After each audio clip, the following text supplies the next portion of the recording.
वाले माने।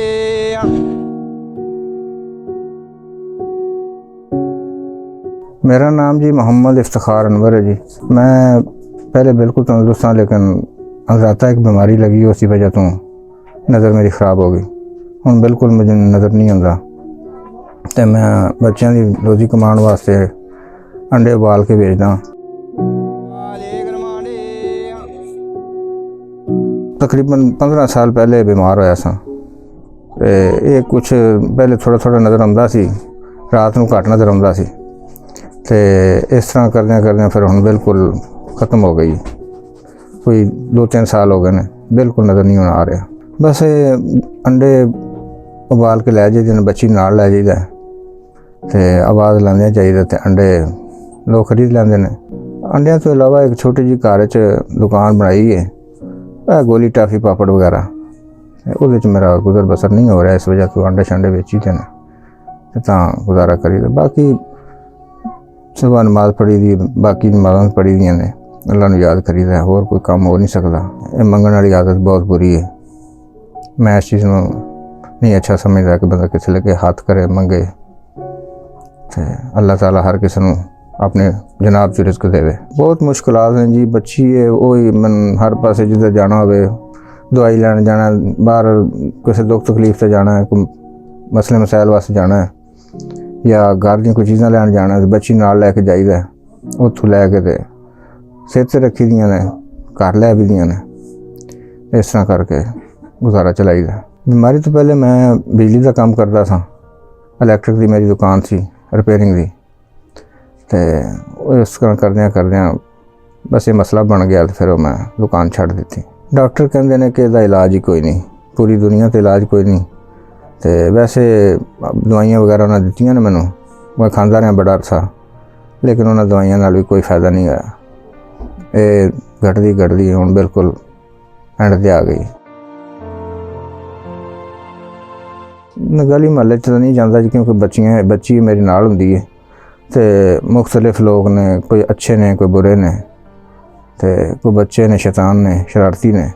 इस वास्ते बाज़ार जाइदा, बाज़ार च बोड़ चौक तक जाइदा, उस तो फिर वापस आ जाइदा, क्योंकि बच्ची थक जाती है, नाले स्कूल जाती है, तो इस वास्ते ज़्यादा मैं उहदे ते भी नहीं बोझ पाना चाहता। अपनी किस्मत समझ के बोड़ चौक तक जाइदा, उस तो फिर वापस आ जाइदा। बाबा मारते नहीं और बहुत प्यार करते हैं हमसे, और हम अगर बेटे होते तो हम अपने अब्बू को कभी बाहर नहीं जाने देते।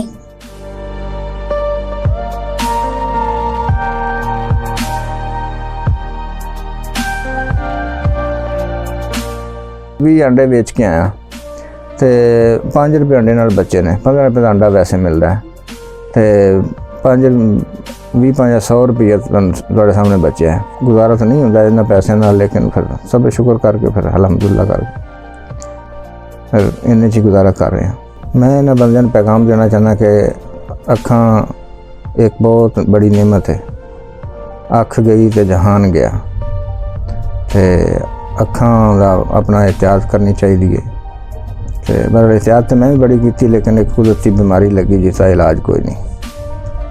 तो अपनी अखां दा एहतियात करो, तो जेहड़े इन्हां दी नहीं अखां उन्हां दा कोई थोड़ा बहुत अगर हो सके तो जिन्होंने अल्लाह ताला ने तौफीक दी है, कोई थोड़ा बहुत खिदमत कर दो, चलो वो भी माड़ा मोटा गुजारा चलाता रहे। मेरियां 2 बच्चियां ने, अगर कोई इमदाद कर दे, कोई इस तरह कोई 4 पैसे दे दे, चलो इन्हां वास्ते कोई तालीम का खर्च निकल आएगा, कुछ बड़ियां हो जाएगियां, तो फिर इन्हां दी शादी भी करनी है, क्योंकि बच्चियां होंदियां ने, तो बच्चा ही होंदा है। तो इन्हां तो नहीं ना कमाना तो मैं ही है।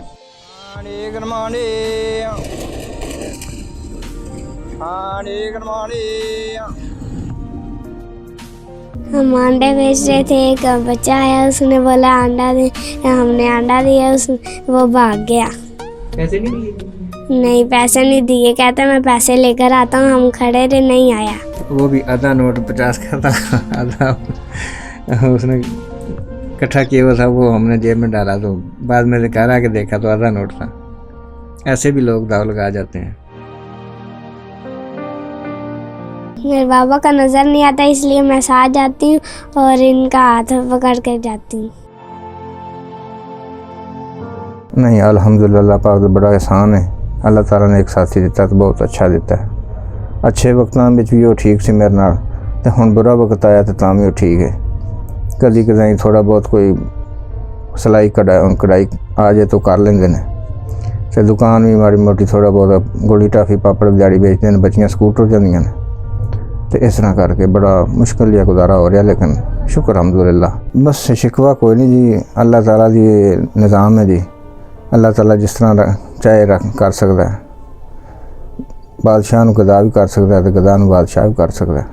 अल्लाह ताला को रिज़्क मंगण की कोशिश करो, नमाज पढ़ो, अल्लाह नूं याद करो, तो इंशाअल्लाह अल्लाह ताला किसी न किसी तरीके वसीले नाल दे दिंदा रिज़्क।